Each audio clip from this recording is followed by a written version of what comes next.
ProFilipinoHacker. Hello mates, so this is how to fix a broken strip on your lash curler.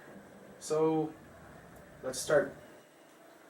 The strip of this curler got worn out, so I just removed everything with the cutter. We're going to replace the strip with a household item. Just use a glue gun.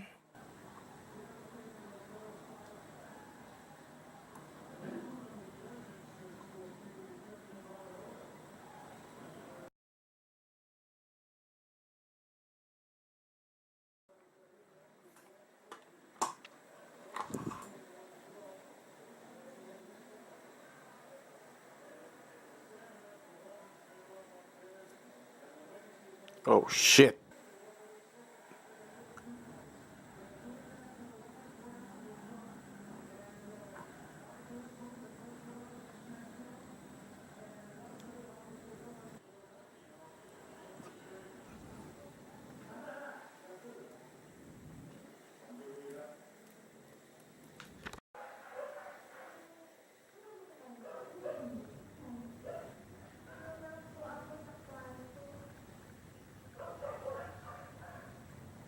Okay, we're done.